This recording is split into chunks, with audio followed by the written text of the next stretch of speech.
충분히 그런 우리가 안경이 가능한 거죠. 그러니까 우리가 어떤 그런 매체를 통해서 자외선이나 적외선 통해 보면은 우리가 볼 수 없는 그 세계를 보게 됩니다. 그 다른 동물들은 그것을 본다는 거예요. 그럼 결국은 인간이 볼 때 내가 보는 이 세계가 과연 전부냐 그 말입니다. 그렇지 않다는 거죠. 우리가 태양에 수많은 우리가 빛들이 오는데 그 가운데 우리가 볼 수 있는 건 일반적인 한 제한된 빛밖에 안 보는 거예요. 그것만 가지고 보기 때문에 우리가 보는 게 이 현상입니다. 그 다른 동물들은 다른 현상으로 보는 거예요. 다른 모양으로 보는 것입니다. 우리는 그것을 보아도 보지 못하는 것입니다. 바로 다른 세계죠. 바로 그와 같은 원리입니다. 오늘 하나님은 신이시고 그는 영이십니다. 인간의 눈으로 볼 수 있는 선이 아니에요. 옛날에 아담과 하와가 범죄하기 전에 하나님의 영광을 보았습니다. 범죄한다면 그 영광을 볼 수 있는 눈을 상실하게 되었어요. 분명히 우리가 볼 수 있는 세계가 있는데 인간들은 제한되게 보았기 때문에 그 세계를 볼 수 없다 그 말입니다. 그래서 영의 세계를 볼 수 없는 거예요.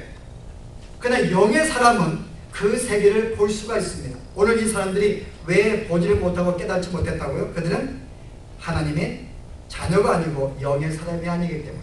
오늘 우리가 왜 볼 수 있는가요? 우리가 볼 수 있는 건 우리는 영의 사람이기 때문에. 이미 우리가 주님이 우리를 부르는 순간에 우리의 영을 하나님의 거룩한 영적인 존재로 만들어 주었기 때문에 우리는 그 음성을 들을 수가 있는 거예요. 나와 같은 동족입니다. 예수의 음성을 내가 들을 수 있습니다. 그분의 모습을 볼 수가 있습니다. 왜요?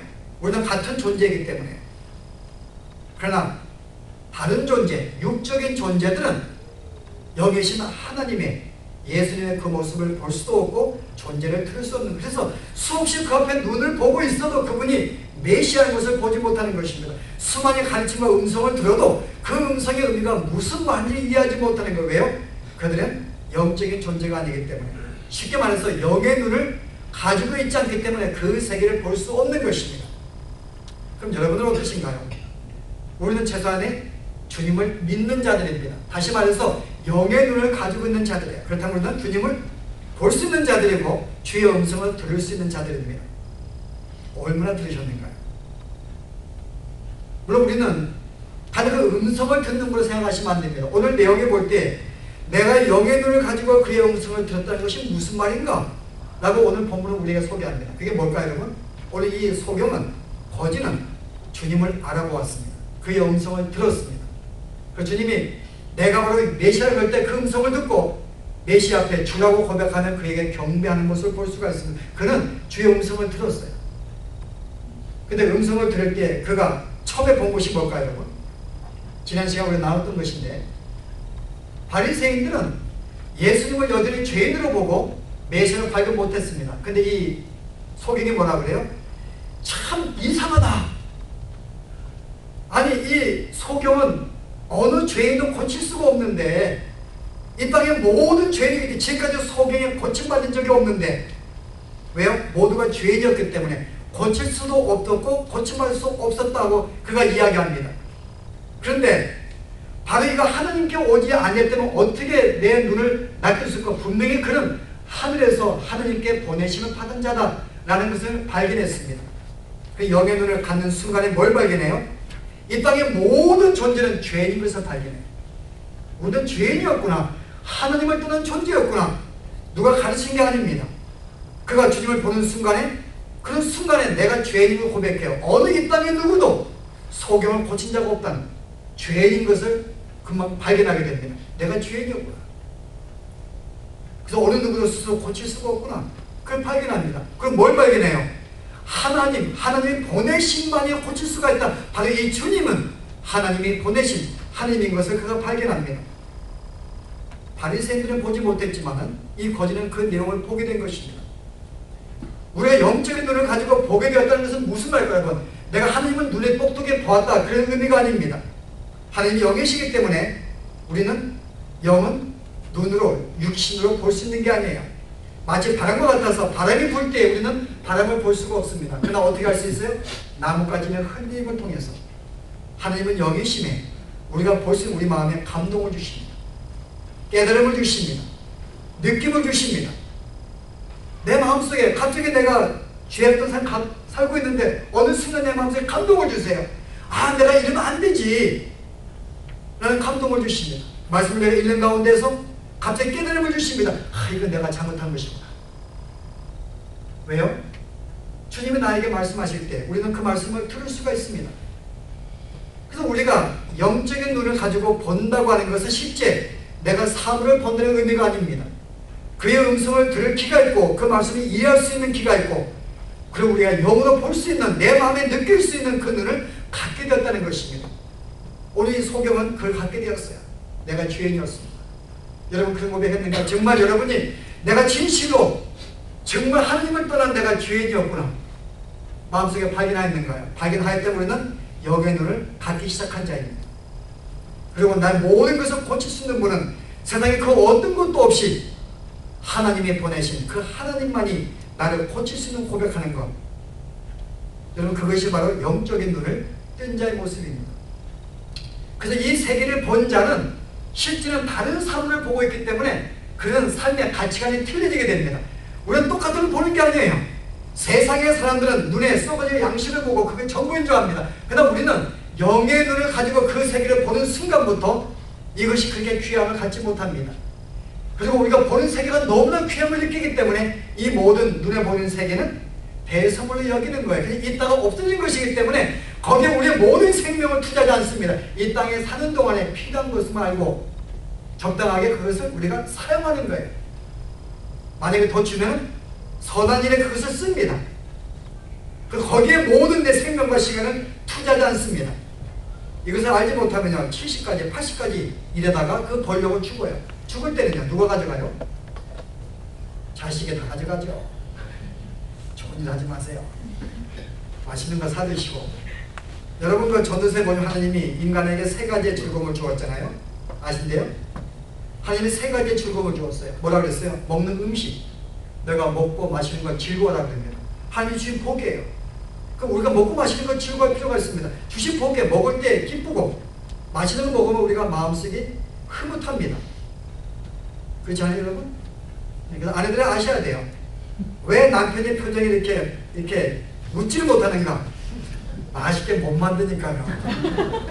어떻게 그걸 먹고 내가 웃을 수가 있어요. 그러니까 남편이 웃는 것은 내가 반찬을 잘 만든 거예요. 그건 우리의 기쁨입니다. 근데 아내가 왜 여러분 웃지 않을까요? 두 번째 즐거움이 있어요 여러분. 너의 아름다운 외모를 즐기라. 아름다운 너의 자신의 아름다운 외모를 즐기라 그래요. 우리가 아름다운 성경 여러분 제 말 같은 여러분 듣지 않으십니다. 전도서에 제가 안 찾아 시간 없어서요. 아름다운 외모 그죠? 여러분 실제 그래서 실제 우리의 어떤 외적인 모습은 하나님을 아름답게 지었어요. 사물을 보고 아름다움을 보고 기뻐하고 즐거울 수 있습니다. 내가 남편 나를 예뻐지지 아니할 때 우리는 아내가 표정이 기쁨이 없을 수가 있어요. 나의 아름다움이 인정해 줄 때 그건 내가 기뻐하고 즐거울 수 있는데 어느 순간부터 칭찬이 없더라고요. 그죠? 외식도 안 들어가고 아내가 웃지 않는 것은 이유가 딴 데 있는 게 아니야. 남편에 의한 것입니다. 달마다 예쁘다고 해주세요. 육실 보고도 예쁘다고 하는 것입니다. 그 다음날 반찬이 틀려지려면 저는 그러지 못해가지고 가끔가다 아침에 반찬이 안 나오기도 하고 밥만 나오기도 그러는데 여러분 또 하나의 즐거움은 젊을 때 취한 내 아내를 즐기라는 겁니다. 실제 하나님 우리에게 즐거움을 주었어요. 우리가 이것을 우리가 맹할 자체 우리가 즐길 하나님이 주신 모든 것들 어떤 재물이나 모든 걸 즐길 필요가 있습니다. 그러나 그것이 우리의 모든 삶의 최고의 가치가 아니에요. 이 땅에 있는 동안에 우리의 즐거움을 주신 것입니다. 그게 너무 많으면 그거 관리하느라고 머리 아파가지고요 매 밤마다 잠 못 자고 계산하느라고요. 그 적당히 잠을 자지 많으면 계산하기가 바빠요.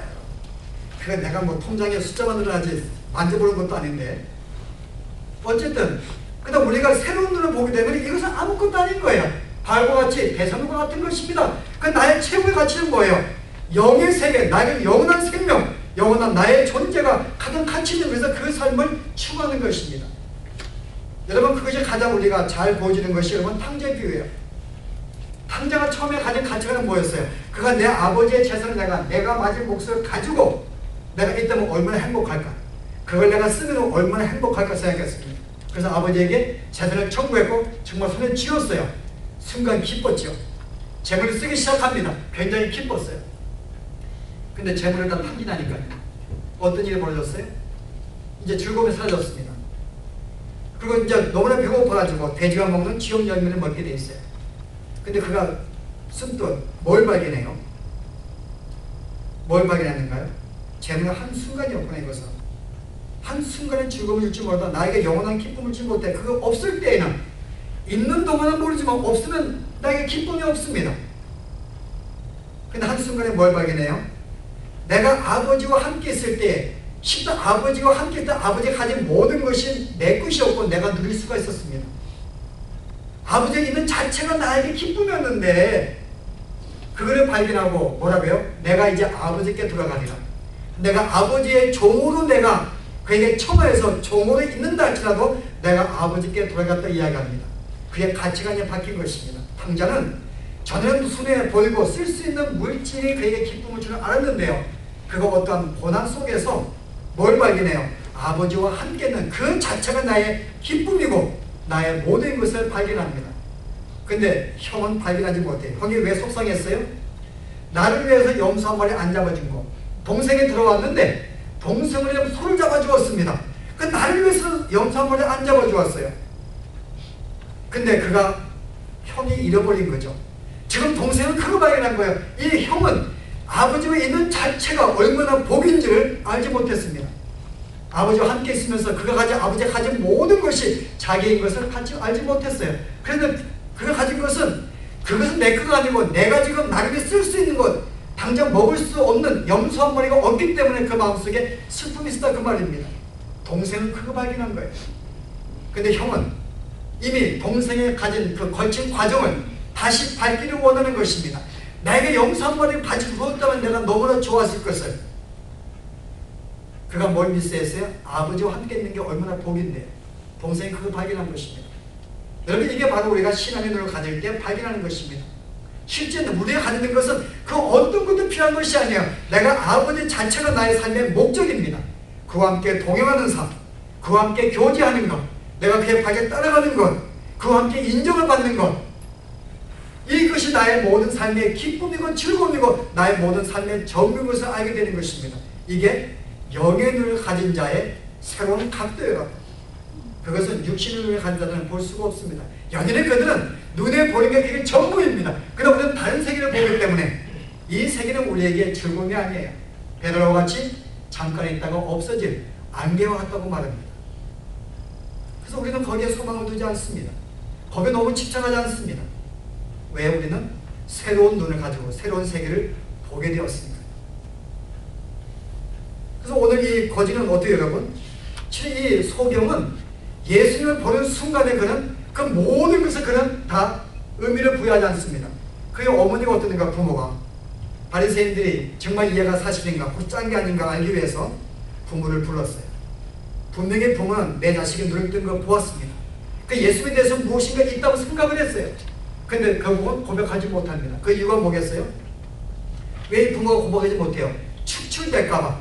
내가 예수를 따르는 그것 때문에 내가 그에게 나의 어떤 육신적으로 무엇인가 손해를 볼까봐 염려해서 주님을 따르지 못했다 그 말입니다. 마치 씨 뿌린 부위에서 어디에요? 돌짝발 떨어진 씨앗이죠. 또 하나는 가시덤불에 떨어진 씨앗. 그들은 뭔가 순간에 내가 뭔가 믿었지만 그 뭐가 있어요? 세상의 염려와 재래의 염려와 핍박으로 말미암아 주님을 따르지 아니했다고 말합니다. 그게 여전히 세상의 것들이 보인 거예요. 엄밀하게 말해서 영적인 눈을 가지지 못했기 때문에 혹시 육신적으로 저분이 뭔가 나에게 주지 아니할까 육신의 소망을 뒀는지 모르지만요, 그것 때문에 손해를 본다고 염려해서 주님을 따르지 아니했다는 것입니다. 왜요? 영의 세계를 보지 못했기 때문에. 그는 그것을 보지 못했습니다. 그러나 오늘 이 청년은 어떻게 돼요? 이 소경은요, 그 세계를 보았기 때문에 설령 내가 그분이 나를 고쳐줬던 이 사실을 고백하는 걸 통해서 축출당하는 거 분명히 알고 있었습니다. 그런데 불구하고 내가 쫓김을 당함에도 불구하고 어떻게 해요? 나는 주님을 고백하는 것입니다. 연인의 그가 나를 고쳤다고 이야기합니다. 그 주를 보는 순간에 자기의 구주로 고백하게 되어 있습니다. 믿는 자는 이게 너무 차이점이에요. 그는 세계는 새로 보았기 때문에 물론 분명히 본 것은 아닙니다. 여러분이 마감 보시면은 8장에 또 다른 소경을 예수님이 고쳐주는데요. 그에게 오는 사람들이, 베스다 사람들이 그 소경을 데려옵니다. 그리고 고쳐주길 원해요. 그 예수님이 그에게 눈에가 침을 뱉어가지고 보이게 만듭니다. 무엇이 보이느냐? 뭐라 그래요? 나무 같은 것들이 걸어가는 것이 보입니다.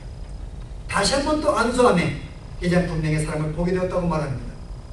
우리가 하나님의 은혜가 있을 때 분명히 모든 건 보이지가 않습니다. 그러나 분명한 것은 보인다고 하는 거예요. 무엇인가?